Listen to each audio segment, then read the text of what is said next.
Hello everyone. This is the solution of yesterday's contest problem B. I found this problem very instructive and a very good mathematical brain teaser. Okay, so let's just come to the problem. We have an integer n and integer k. We have two cats, cat A and cat B. So cat A is currently sitting on the integer n and cat B is sitting on the integer 1. Now this is basically in the first hour. Now the question says that um, they will move the cat B will move in ascending order, basically increasingly, and the cat B will move decreasingly, descending order. Cyclically they will move, basically then they'll form a cycle. So the question says that the cat B is much younger, so they have a strict hierarchy. A and B don't lie together. In other words, if both cats would like to go in spot X, then A takes his place and B moves to the next place in its order. Basically, अगर if we have two choices for a position x, so A will go to the position x and B will skip that position and go to x plus 1 if x plus 1 exists.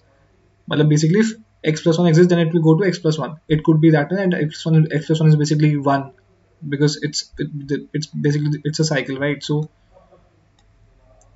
what we have to do is we have to basically tell what would be the position of the cat D after, basically, let's suppose at rk. Okay, so cool. So the question is, I think, quite straightforward. Now we'll have two cases. The first case. The first case is that when n will be even. When n will be even, let's suppose if the n is, let's suppose 1, 2, 3, 4, 5, 6. Now let's suppose cat B is here, cat A is here. Now at R2 cat B is here, cat A is here. And at R3 cat B is here, cat A is here. Now next R, cat A would be here and cat B would, basically there is no collision for a separate place, right? It can easily, basically uh,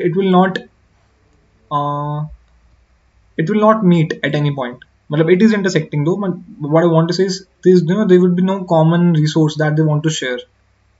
That's the thing. There would be no common box that they both would like to share. So yeah, that is one thing. Now what I want to say is for when n is basically even, when n percentage 2 is equal to 0, then the answer would be simply k, right? K percentage n and whatever, basically जो भी है, because k could be much more than n now. So but it would be simply k percentage n. Now the question becomes very good when n is odd, n percentage 2 is equal to 1, then it becomes pretty good. तो अब इसमें क्या करना है? Okay, तो जब हमारा n odd है, let's suppose 1 2 3 4 5, मान लो कि मेरा जो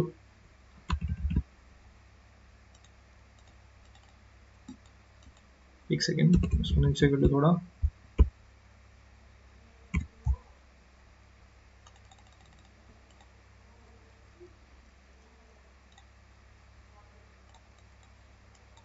ओके या मान लो कि मेरा n ऑड है, तो मैं क्या करने वाला हूँ. लेट्स सपोज मेरा b इधर है, a इधर है, b इधर है, a इधर है. Now this a common resource, right? इसके लिए फाइट होने वाली है अब गंदे वाली. तो अब क्या करेगा, क्योंकि a बड़ा है तो बड़ा करता है ना छोटे को, साइड निकल, सिंपली ऐसे कहेगा a तो दबा, b तो उधर चला जा, राइट? सिमिलरली अब इसके बाद एक कोलिजन हो गया मेरा यहाँ पे, वन फर्स्ट कोलिजन. इसके बाद a मेरा यहाँ पे है, b मेरा यहाँ पे पहुंच गया, ठीक है. इसके बाद b मेरा यहाँ पहुंचा, फिर a मेरा यहाँ पहुंचा.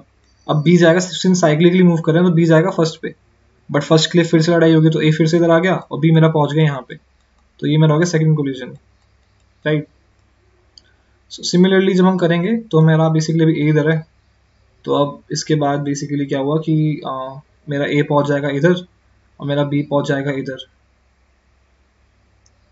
राइट? एंड सिमिलरली एक और कोलिजन होगा, कभी ना कभी होगा. आई थिंक प्रॉबेबली यहाँ पे होगा, इस टाइम इस मोमेंट पे होगा. So what I want to say is कि अब हमारे कोलिजन होंगे जब हमारा n ऑड होगा, because they would be fight for a common resource, common basically box. तो हमको कैसे पता कि कब होगा, कैसे होगा? सिंपल सा तरीका है. इफ यू केयरफुली ऑब्जर्व, तो वी कैन केयरफुली ऑब्जर्व कि जब भी हमारा बेसिकली हर मिड के बाद would be collision, like if n की वैल्यू मेरा 5 है तो 5/2 2, बेसिकली 5 माइनस, टेक्निकली 5 - 1/2 4/2 के बाद कोलिजन है. मतलब इनिशियली कुछ नहीं था, तो 2 के बाद हमारे यहाँ पे कलेक्ट हुआ, उसके बाद फिर 2 आर के बाद फिर हमारा बेसिकली यहाँ पे कोलाइड हुआ, मतलब हर मिड इंटरवल के बाद हमारा कोलिजन हो रहा है। That's the point, that's the whole logic. तो बेसिकली मेरा उतनी दफ़ा, मतलब उतनी बार मेरा जो भी है वो शिफ्ट हो जाएगा। कितनी दफ़ा होगा?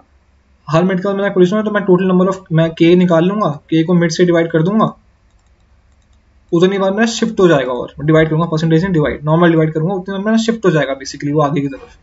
That's the logic of this particular question, की उतनी बार आगे, उतनी दफ़ा शिफ्ट हो जाएगा आगे। सो मुझे टेक्निकली ये चीज़ उसमें ऐड करनी है कि मैं फिर मेरे को परसेंटेज एन निकालना है, जैसे और इवन की तरफ ऐसे ही करना है, बस मुझे इसमें ये चीज़ ऐड करनी है क्योंकि उतनी बार टेक्निकली बी हमारा स्किप हो जाएगा, आगे की तरफ हो जाएगा, मतलब right. So that was the question कि हमारा हर मिड इंटरवल के बाद एक कोलिजन होगा। आप बना के देख सकते डायग्राम, तो हर मिड के बाद हमारा कोलिजन होने वाला है, सिंपल सी बात है। और इसके बाद उतनी दफ़ा मुझे के में ऐड कर देना है वो मिड वाला चीज़। उसके बाद सिंपली जैसे इवन में क्या था, परसेंटेज एन निकालूंगा, प्रिंट करा दूंगा। तो इसके कोड पे आता है, कोड बहुत ज़्यादा सिंपल है, कोड में कुछ है नहीं टर्म, और ये इतना बस इतना सा ही कोड है कि अगर मेरा एन इवन है तो k minus one percentage n plus one, मैंने इसमें के माइनस वन क्यों लिया, बिकॉज इंडेक्सिंग का सीन है। अगर मैं के माइनस वन नहीं लूंगा, के परसेंटेज एन करूंगा, तो जब मेरा के इज इक्वल टू एन है तो जीरो आएगा। तो इससे मैं अगर मैं डायरेक्ट ये कर दूंगा के माइनस वन परसेंटेज एन, तो आप देखो हर केस के लिए ये ट्रू आएगा। मतलब बेसिकली मुझे वो नहीं लिखना पड़ेगा कि if n is equal to k then simply अलग कंडीशन, या उसके लिए अलग, सिंपल एक कंडीशन में हो गया, मैंने के माइनस वन लेके प्लस वन कर दिया बाद में, तो ये मेरा हमेशा चलेगा। ये इवन के लिए है, मैंने कुछ नहीं करा इसमें ऐड। अब जब ऑड के लिए क्या है कि मुझे के माइनस वन में सेम चीज में ऐड करना पड़ेगा, वो नंबर ऑफ पोजीशन स्किप कर रहे हैं, मतलब जो जितनी बार मेरा बी आगे शिफ्ट हो जाएगा, बी मेरा कितनी बार शिफ्ट होगा, simply k minus one divide by mid. Mid क्या है? Technically it should be n minus one by two, but फर्क नहीं पड़ता बिकॉज 5/2 4/2 टू ही होता है, तो इसलिए मैंने n/2 लिख दिया है।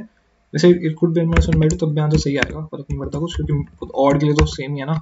या सो तो वही सेम चीज़ है, बस मैंने के माइनस वन में ऐड कर दिया है के माइनस वन बाय मिड। उतनी दफ़ा बी मेरा आगे शिफ्ट हो जाएगा, मुझे सिर्फ परसेंटेज एन निकालना है, बिकॉज साइकिल बनेगी हमारी, प्लस वन करना है। That simply this is the logic and this is the code.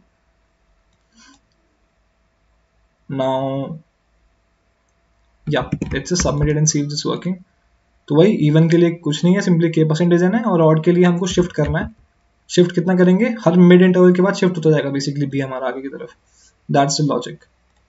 Yeah, it's got accepted. Yeah, you can see, as you can see, it is accepted. Okay, now that was the question.